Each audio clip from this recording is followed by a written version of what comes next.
So you could say the illusion is that you can get this right,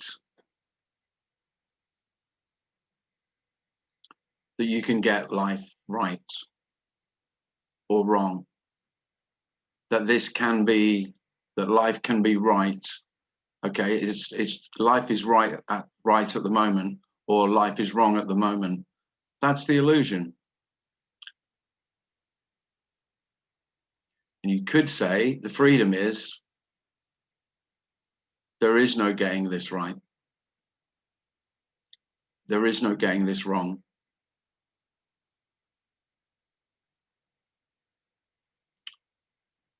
There is no one who gets it right or gets it wrong until I say so.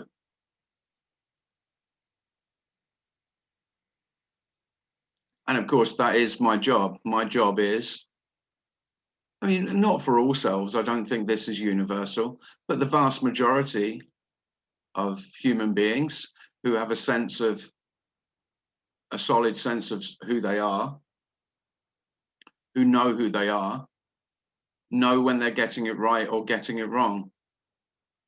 And in that is all the striving to get it right. And of course, all the fear of getting it wrong. Really, all this message is saying that's not true. It isn't replaced by a truth. One of the hardest things about speaking about this is, in the absence of what you would call knowing right and wrong, knowing the truth, there isn't anything in its place, just an open spaciousness where everything is just as it is, which of course isn't any different from how it was when I said I knew what was going on, and I also knew whether it was going well or going badly, whether I was doing well or doing badly. There isn't, in the seeming absence of self, there isn't anything that replaces me. It's just the absence of something that was illusory. And so there's really nothing to notice. That's why it can sound so paradoxical to say, when people ask me, so how is life different now? So how is life different? How is it different from when you were me, when you were you, however you want to word it? And the simple answer is there is no answer to that at all. It's just a nonsensical question. There is no one who goes from being me to being no me. Both ideas are equally ludicrous. Because of course, to be a no me, you would have had to have been a me, wouldn't you? You can still speak about how it's remembered. And that's all you ever do. All human beings can ever do is talk about memories. So it was like that, and now it's like this. And that was better than this. Or that was worse than this. And that's all we have. We only have that. In terms of knowing, that's all we have. Because this message isn't about you coming to an understanding, coming to knowledge, coming to a knowing of the truth or of reality or of God or of oneness. The whole message is there is nothing to know. This is completely known without any requirement of knowing. You can't not know life. You could say it's what you are, but that's misleading because there's no knowing what you are. But the not knowing what you are and the not knowing what this is are one and the same. That's kind of what we're speaking about. So when I use the word emptiness, I can easily substitute emptiness for not knowing.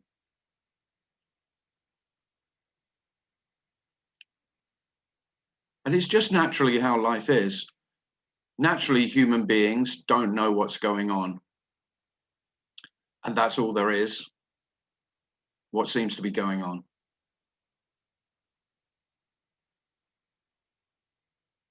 And the illusion is, I say, I know what's going on. Has anybody got anything to say about what I've just said? And then I might be able to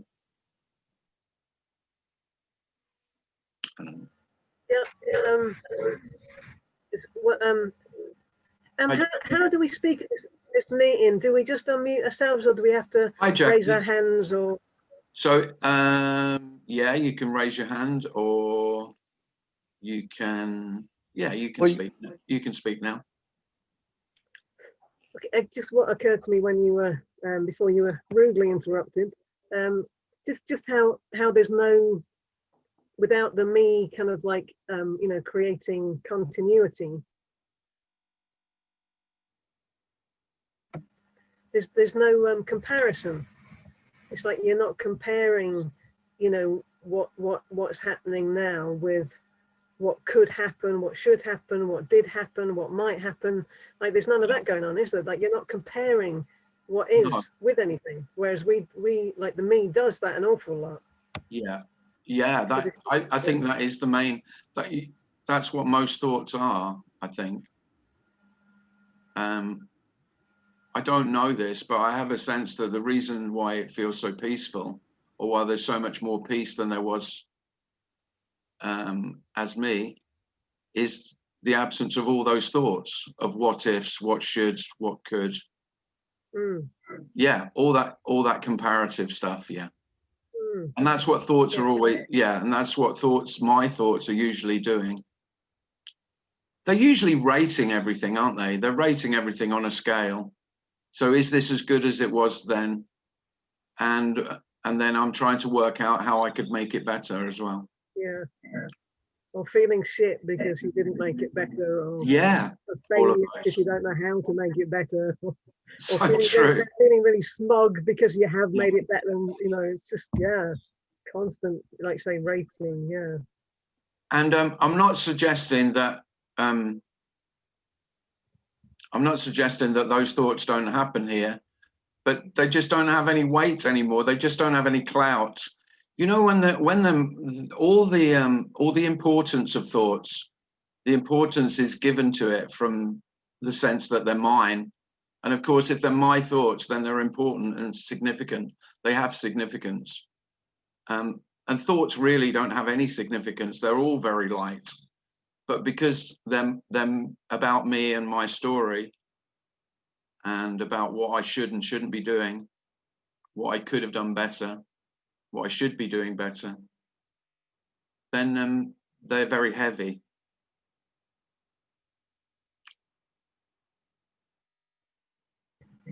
And Tim, do you think it's possible to train the mind, or I don't know, whatever, train somehow to drop you know, meaning and significance, and to hold thoughts more lightly? Do you think that's, it's just, I'm doing a course at the moment with something called Landmark, and it's all they use non-duality language. They talk about emptiness and fullness, and the illusion of me and all that, you know, and it's very much a training in not adding meaning, about just being with what is, and then what, you know, take action from there, kind of thing.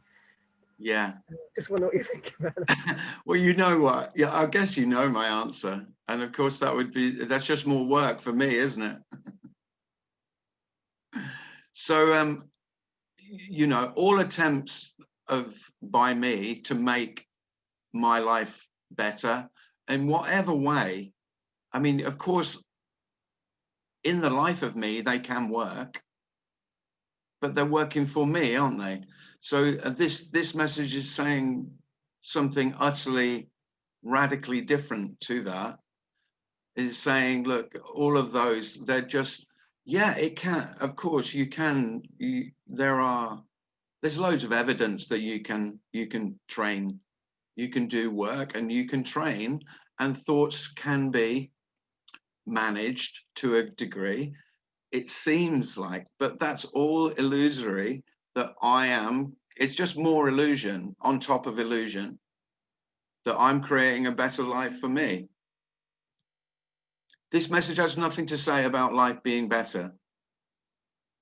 It just doesn't. And if you hear messages or people tag onto the non-dual language and say that, and then you can do some training which will help improve your life, well, that's fine, but don't pretend it's in any way has any connection with what we're talking about here, which is saying there's no one doing anything. But if that's what's happening, Jackie, that's what's happening. And yes, it can seem to make life easier, or it could make life seemingly worse. None of that would be your doing, though. That's the message. Short answer was no, though. That was the long answer. The short answer was no. Long answer, short answer. So I'd stick with the short answer. But if that's what's happening, Jackie, that you've been attracted to that and you've gone along and you're giving that a shot, well, that's what's going on. It's like keeping going. I mean, all of us here have been going to see the same speakers for, endless years, knowing full well it's futile, but it doesn't stop it happening. I don't know how many years after it dawned that it would be futile going to see Tony Parsons, but that didn't stop me going. But there is a different, there can be different motivations for going. Yeah, because like going to when you mentioned Tony, like I've been going to his stuff for a long time, and basically I go now because I love him, full stop. It's not that I've got any questions, or I'm not to an extent I'm not trying to understand it anymore. Like I've gone as far as my intellect can go, but I go because I love him. Whereas this landmark course I'm doing, that there's still some kind of maybe if I put in the effort, then my life could be better. And that's what they're selling. If you put in the effort, then you can live with.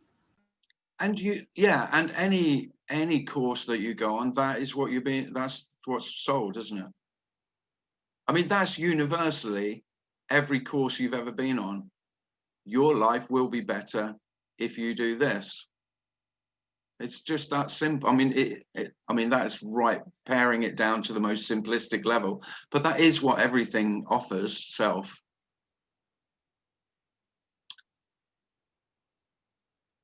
And this message is completely different in that it's saying that there is no you who has a life. So how would you make your life better when there isn't a you to have one? There is just life simply as it is.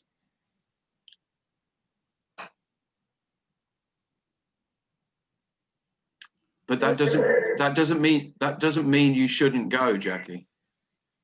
Well, no. But I would say go with the motivation of you're enjoying it, and as soon as you're not, then stop. Exactly. Yeah, that's what I kind of hold to. It's like, if I'm enjoying it, because it's good crack, it is good crack, the way they use non-duality terms, and it's kind of fun having a go at I don't know, having more purpose or whatever. It's kind of fun, but yeah, definitely that's my guideline is, am I enjoying it? Yeah. I won't do something if I don't enjoy it, because why would you, kind of thing. So somehow the non-duality stuff does kind of inform. It's funny because I still think it's still like, oh, it informs what I do, but it's weird because even though like there's a me, there's still a sense of like, actually I don't make decisions anymore, because I know that's kind of an illusion, if you know what I mean, like it. Yes. I know it's kind of applied non-duality, but like I don't even bother trying to make a decision. No. It's like, we'll just see what happens, kind of. But decisions seem to get made, don't they? They don't need you to get made. Yeah, they do. Yeah, but yeah, there's no stress over them. Because somebody said to me the other day, how do you, so how do you choose, so, how do you get to do anything? You need to make a decision in order to get out of bed, even in the morning. I went, no, you don't. No, honestly, you don't. Now, there's the great illusion. You say you need to decide when you get out of bed in the morning. Bullshit.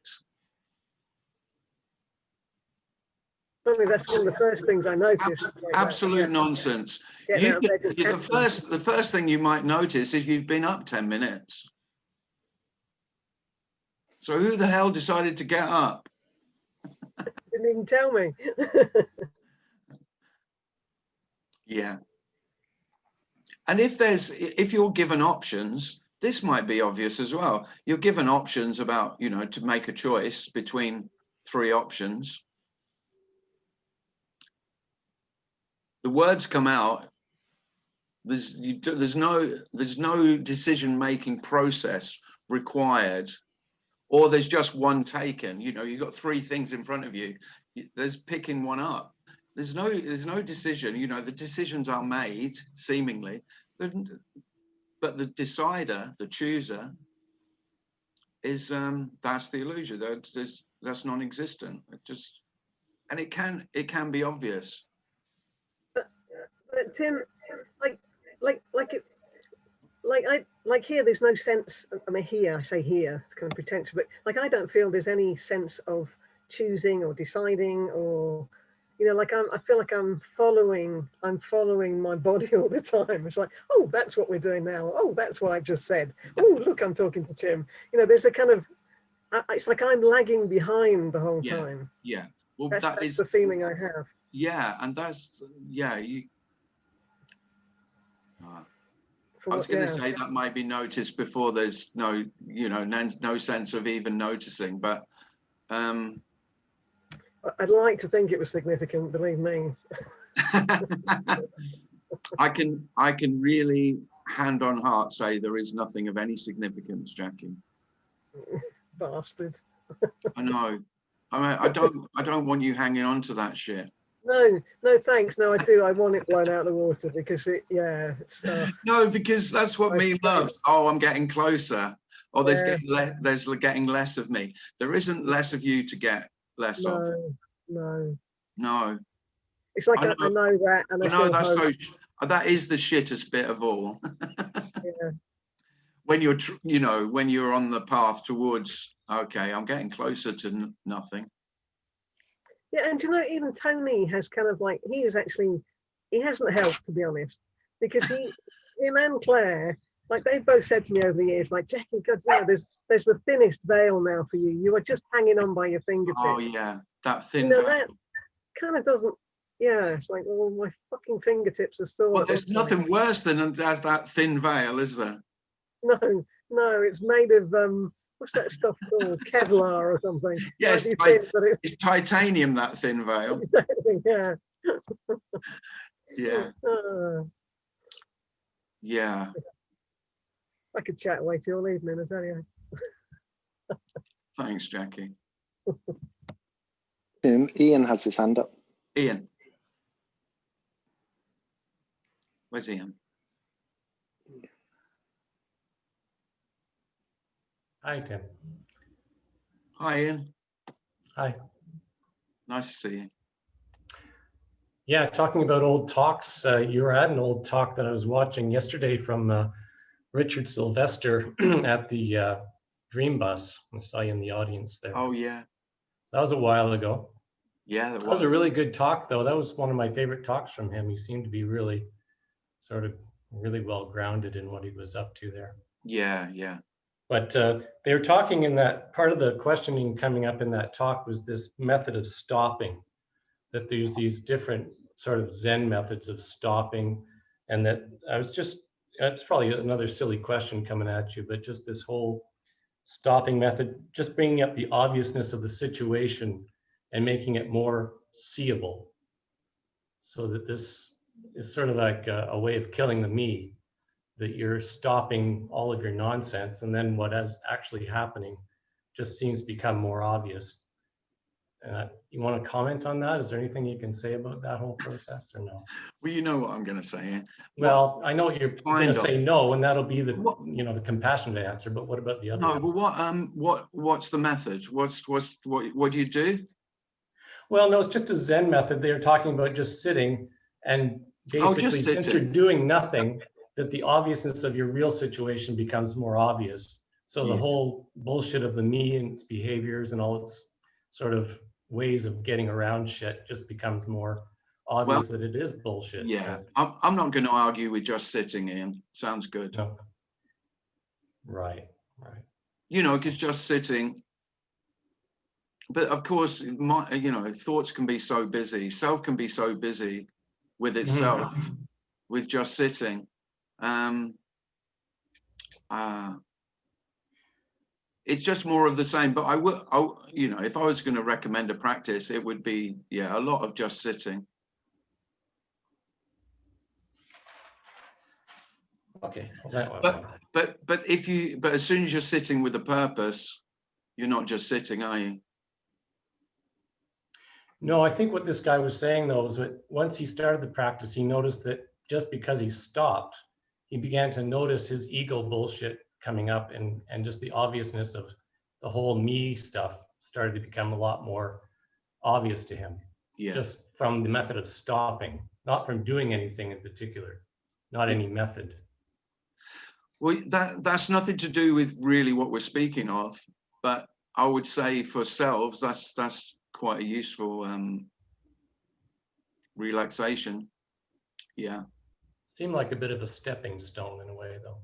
Yeah, there really aren't any stepping stones, but I would say if you wanted to feel, for self to feel a little calmer, more relaxed, then of course that's good. As are a lot of practices, But for this, there can't be a method, because a method is moving towards, and you can't move towards this or away from it. This is already, I mean, the wonder of this, the truly compassionate part of this message is, this is already everything. This is absolutely whole and complete. So there is no stepping stones towards wholeness and completion. Wholeness and completion is. Emptiness is. There is no will be.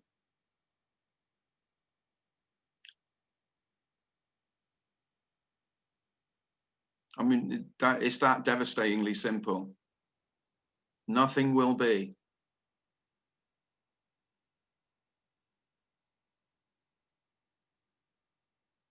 Nothing was. And you could equally say nothing is. Because nothing is and everything is. But there isn't I can't emphasize enough that I didn't get anywhere. I didn't even get nowhere, you may make it, okay, so I realize I get it now. I've heard it enough. I get it. There's nowhere for me to get to. I get it. So now I'm trying to get nowhere. So there isn't anything for me to get. So I'm going to get nothing. So I'm trying to get nothing now. Because I've got all this, and this is all something. So I'm just waiting until it's nothing. I know it's something, so the nothing will come. It won't. There isn't anything to come.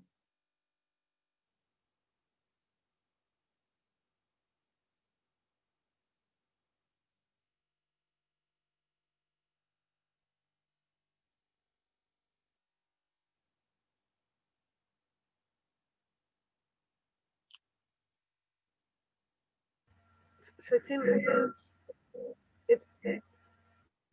it's completely random whether the me falls away or not. Not that there is a me, but you know, the kind of the end of the illusion of me is completely random. Everything's random, yeah.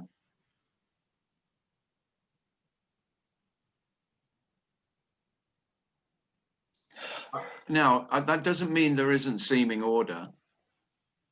I mean, I'm not a scientist, but I've studied science enough to have an understanding that there's seeming order in the world, in the universe. I was certainly no mathematician, but of course, mathematicians will be very quick to tell you that the universe is naturally ordered in an incredibly complex way. But that's of no relevance at all.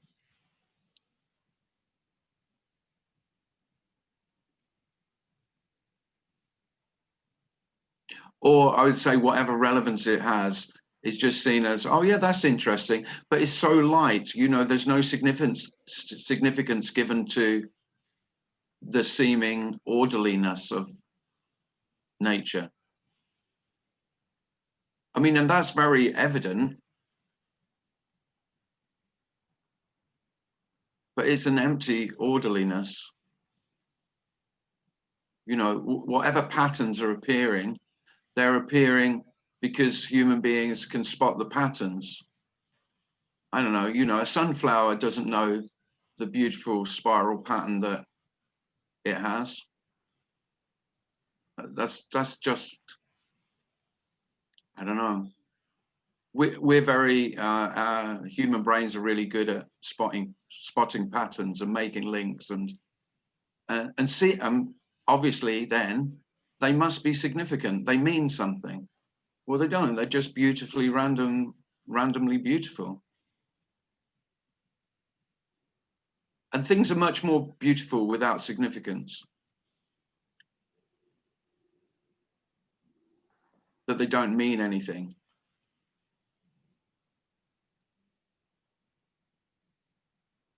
Just as they are.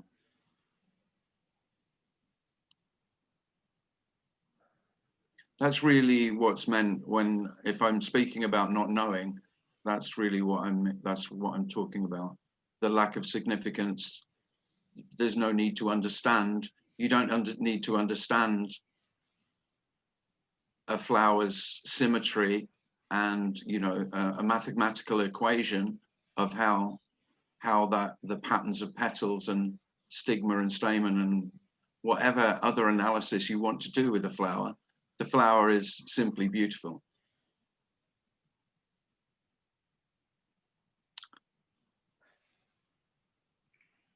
As are human beings. But because I see faults all in myself, you know, I see myself as essentially a faulty self, then I can't help but see faults everywhere in all the others and compare myself either favorably or unfavorably with the others. And in that, it's very hard to see beauty,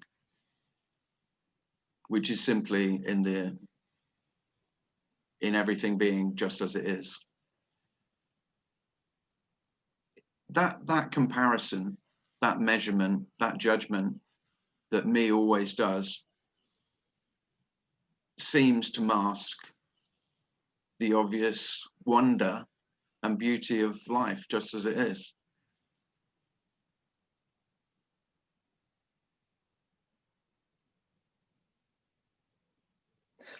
It doesn't mask it, by the way. It doesn't mask it, but it does seem to, because I've got another agenda.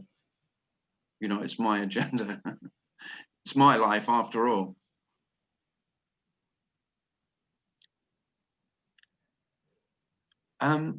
Johannes has his hand up. Johannes, yeah.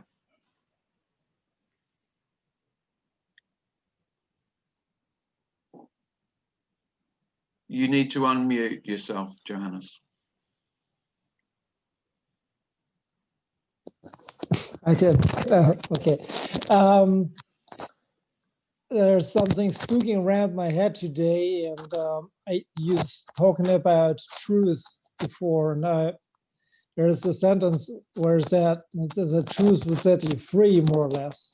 Oh yeah, the truth will set you free. Yeah. Yeah, or the word would set you free. To hear the truth would set you free. And I thought, I didn't feel free. I think I hear the truth, but I didn't feel free. So, No, there isn't. Well, there isn't anyone to be set free, Joanna. So you know, it's quite sweet, and I can remember I remember hearing that and really liking it, and thinking, well, but of course, if ever there was a phrase to feed a seeker, that's it, isn't it? So what am I doing? Well, I'm a seeker of the truth, and I haven't found it yet because I don't feel free. Okay, yeah. And there isn't a truth that can be known. You could say this is truth. You could say that, but it's not a knowable truth, because to know the truth of this, you would have to know everything. And that might be hypothetically possible, but there's one thing that definitely isn't knowable and understandable, and that's nothing. And this is equally nothing as well as everything. So to find the truth, you would have to find everything and nothing. And then you would say, oh yeah, I know the truth now. Well, good luck with that exercise. I'm sure I'm sure there's hundreds of thousands throughout human history who have tried to do that.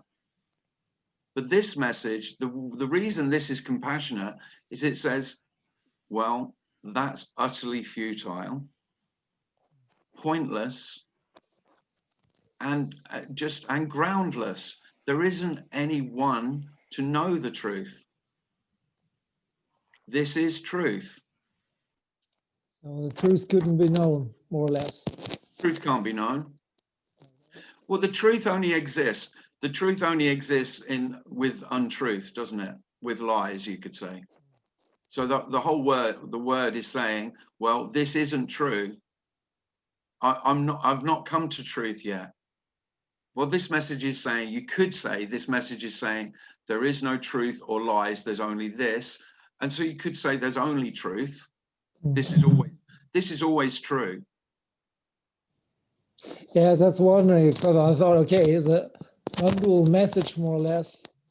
It's the truth, more or less. I thought, okay, when I hear the message, more or less, I should feel freer, more or less.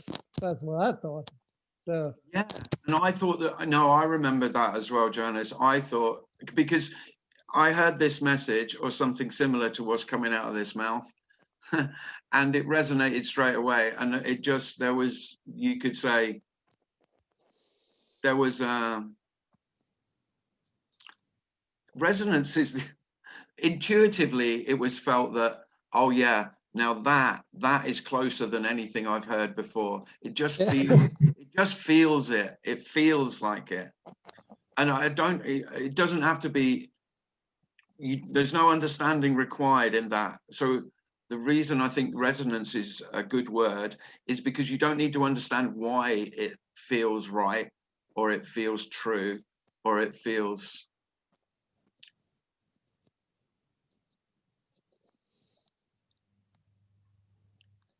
yeah, I guess truth is the best word. It feels true. But that doesn't mean to say that you've now got closer to truth. You've just heard something. There's been a hearing of something that we go, oh yeah, okay. So all the rest has just been stories. But there's no one to get it, Johannes. yeah, the truth is just for a person. So there is no truth to get. Yeah, truth is just for a person. Always. Always. There's no need. I mean, you don't hear me say the word truth, because truth means that everything else is untrue. Yeah. And this is all inclusive. So you could say the truth includes all lies. The truth includes all deceit. The truth includes all illusion. You know, because you could say, we talk about self, and when I talk about self, I talk about it as illusory. But that doesn't mean to say that that's not part of the truth. Because there aren't any exclusions. Yeah.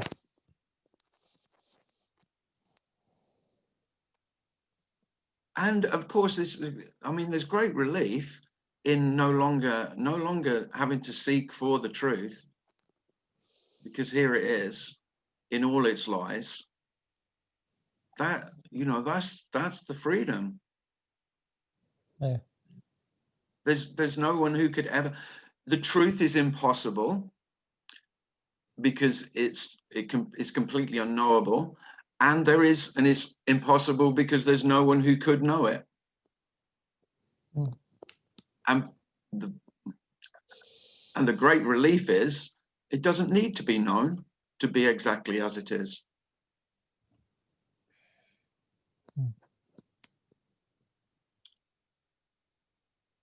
Okay, thank you. I don't know what that meant really, but Johannes, the compassion is that you will never be closer to the truth than you are now. Sounds not so good. And I know that's not what you want to hear. It's a bit like I said to Jackie, it's a similar thing. You know, there's this, as a seeker, it's always the moving towards, you know, that I will get there. This message is absolutely clear. You will not get there. There is nowhere to get, and there's no one to get there. Done. That's it. I haven't got anywhere. I don't know, you think I'm sitting in some ivory tower, you know, being fed peeled grapes all afternoon in some nirvana. I'm freezing my ass off in a caravan in the middle of nowhere.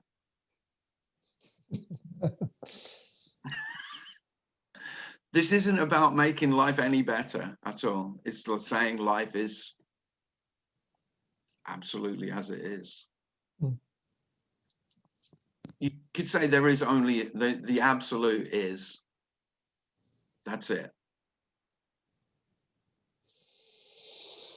And it's not hidden. This isn't hidden anywhere. It's not in hiding. There's so many people who say, you know, that it sounds, well, when you speak now, Tim, it sounds like you've got a much greater depth of understanding than you did have. Bullshit. It sounds as though you've fallen into this message, and bollocks.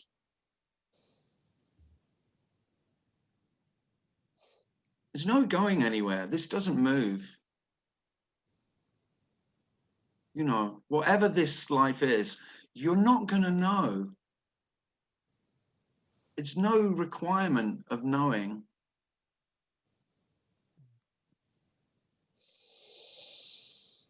If you're fortunate, if you're fortunate enough to have a playful self, and you're already playing with life, forget about this nonsense. I can just go and play with yourself, metaphorically. Okay, Tim. or literally. Because this isn't saying, okay, listen to this message and your life will be better. That's not it. You may still be hearing that, you know, you may be listening to speakers, including me, and thinking and hearing that, oh yeah, that is just around the corner, you know, just what we talked a little bit earlier about the, you know, Jackie's veil getting perilously thin.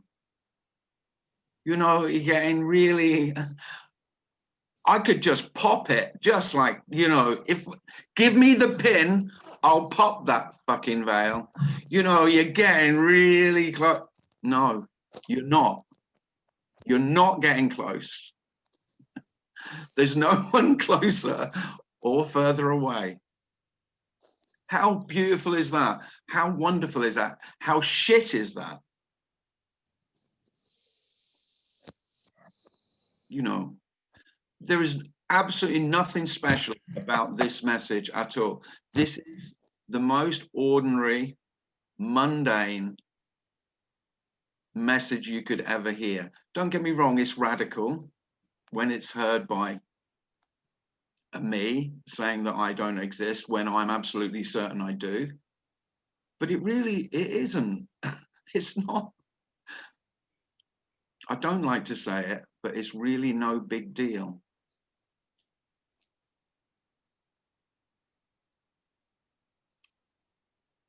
Tim, Annette's had her hand up for a while. Does she still want to say something? Sorry, Annette. Yeah, yeah. The hand is for Mette. Mette, you have had the hand up for a long time, so it's for you. Hey, I just recognized. So, Am I where Meta? is you, Mette? So Annette, I've been ignoring Meta. Is that what you're saying? Yes, exactly. Well, Sorry, Meta. well, it's no problem. I didn't understand that I could do what Annette showed me. I could make this reaction. I just realized I could do it. So that's why I've been ignored. It's my fault. And It's fine. No, you're just, fine. it just seems to me that there is the non-duality language, and then there is non-duality, which is beyond language.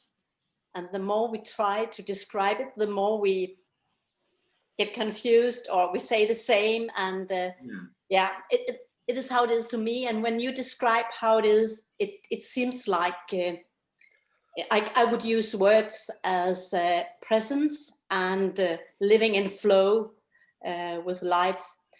And also, I still feel that there are some kind of control, like what was happening in the beginning when somebody suddenly spoke in the room and someone just stopped them.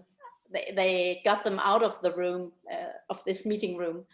So in some way, there's we're speaking from two different points.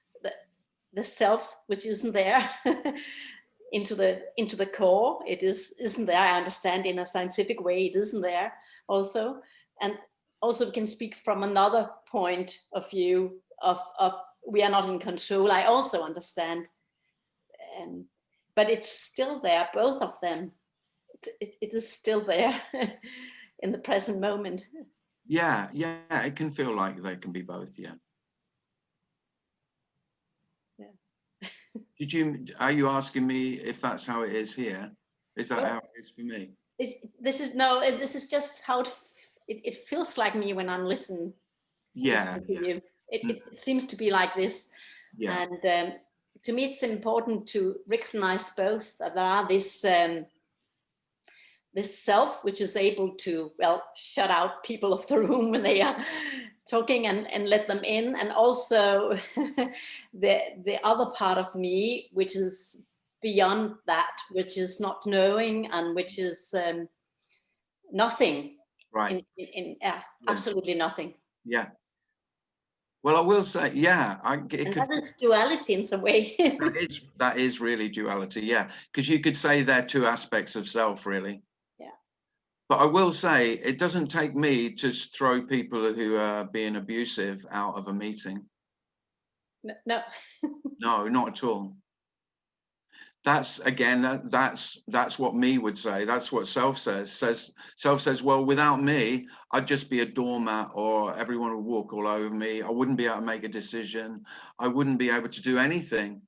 Well, again, that's the great lie that self tells itself, and other selves will tell yourself that, you know, yourself is the most precious thing, and self holds itself most precious. That's the great illusion, that, you know, and then life revolves around me, and because I'm the doer, nothing would get done without me. So, but I can't say strongly enough, Meta, there is no one doing anything. So the illusion is that metta needs metta in order, you know, herself, in order to organize, to be in control, to manage. Well, that's the lie of self. Self says, I am in charge. And without me, the whole thing would collapse. All this life here would collapse. It's just nonsense. But this is not how I feel. I know that I can't control very much, but something I sometimes can. And I don't know if it's me who is controlling it, but in some way I succeeded in. Yeah, well, of course, me loves a bit of success because it confirms my, you know, my power, that I am in control. So I'm always looking for when I've been successful. You could say that's really the essence of self, is I'm always remembering every little success, and of course every little failure as well, because failures point me in the direction that I need to go to be successful. And it's all an elaborate story woven by self to create this illusion of solidity. Yeah. There's nothing in there, metta, doing metta. I like rhyme so much. I want to say metta couldn't do better, but I'm avoiding saying that because it's ridiculous. But I've said it. Oh, I do love a rhyme. Anyway, but yeah. So if there is you could say you can have both the sense of the emptiness and the sense of the solidity of self. So sometimes it can feel, oh, this is completely empty. I'm empty. There's really no doer of this, and then the action can feel very self-centered, that I'm the doer, I'm doing this, I'm in control. Yeah, of course, both can appear.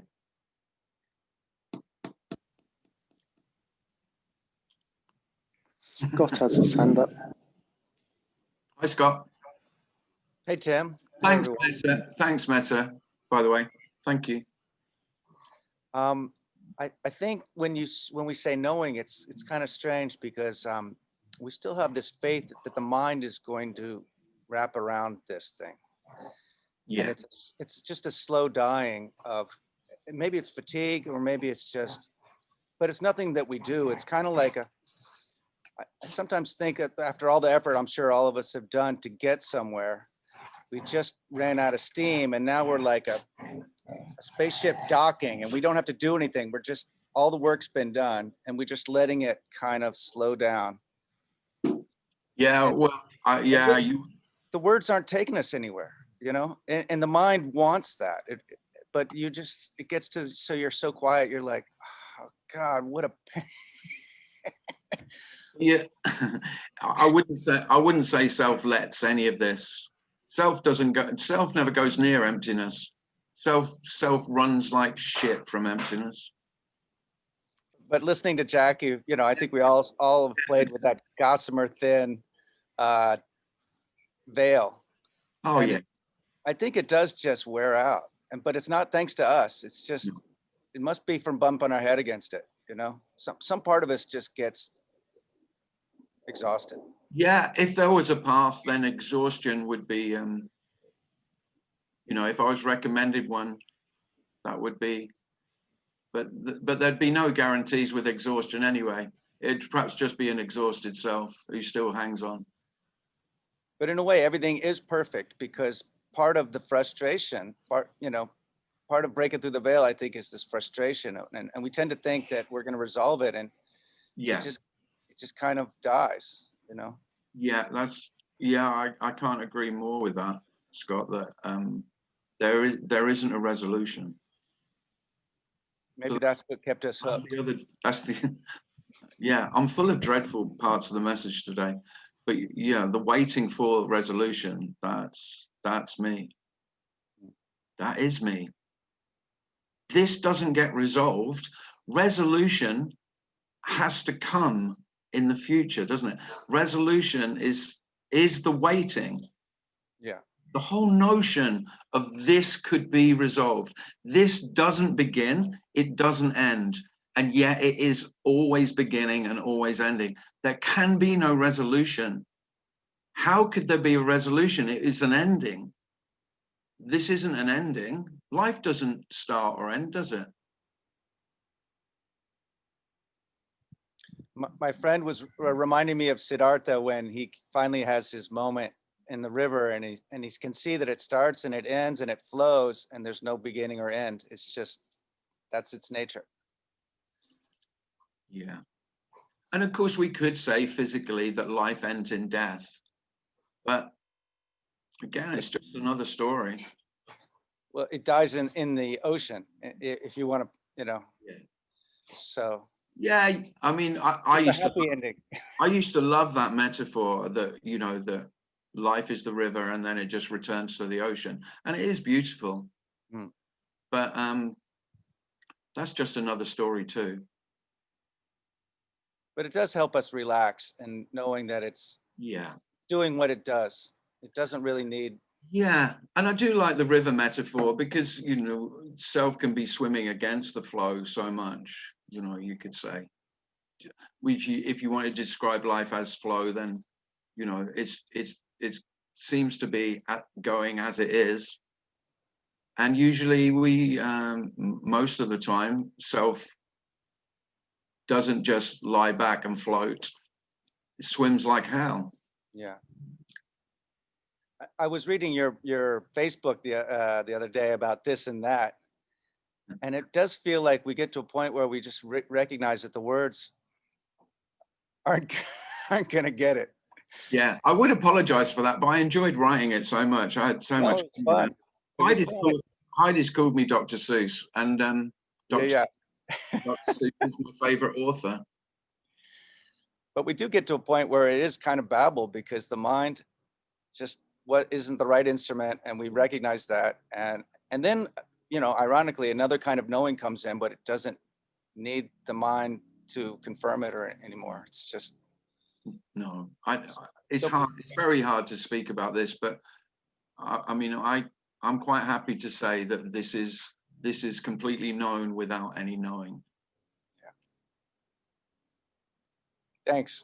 And it's thanks, Scott. And it's known. This can't not be known.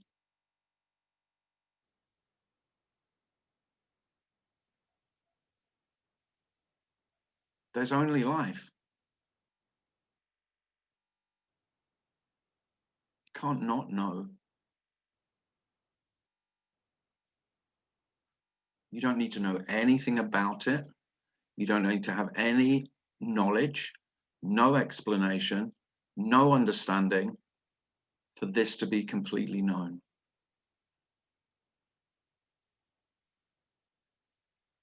You can't see it, you can't hear it, and yet it is all sights and sounds.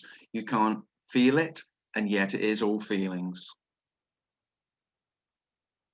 You can't taste it, and yes, it tastes of everything.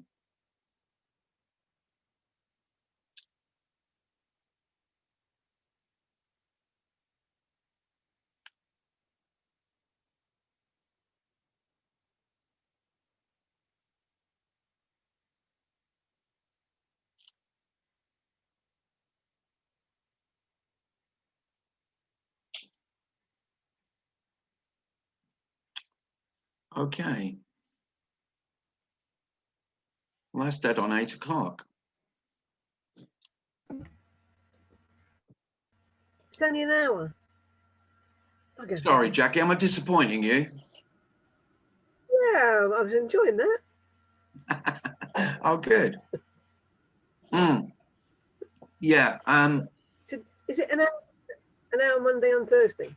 Well, yeah, I was doing an hour and a half on a Thursday. I might do that again. But yeah, there'll be another meeting on Thursday at 7 p.m. You're all welcome to come to that. Next week, I've got a meeting with Bulgarian non-duality, interviewed by Luciana. if you want to hear me speak and then pause and then forget what I was going to say, or forget the second half of the sentence, then come along to that next Wednesday.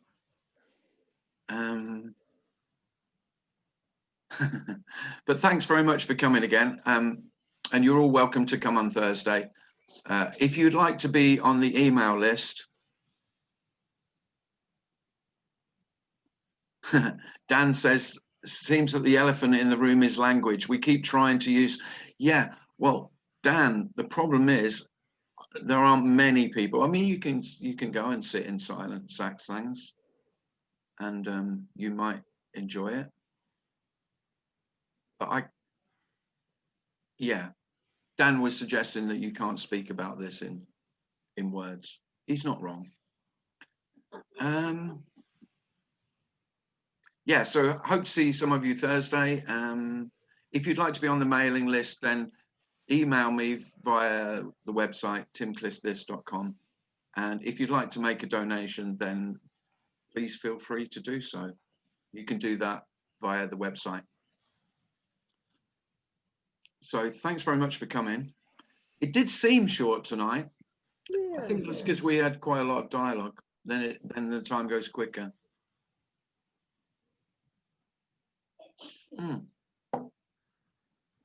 Take care, everyone. Nice to see Thanks, you all. Tim. Thanks, Tim. Thanks. Thank you, Tim. Thanks, Tim. Thanks. Thank you, Tim. Thanks. Bye. Thanks, Tim. Bye.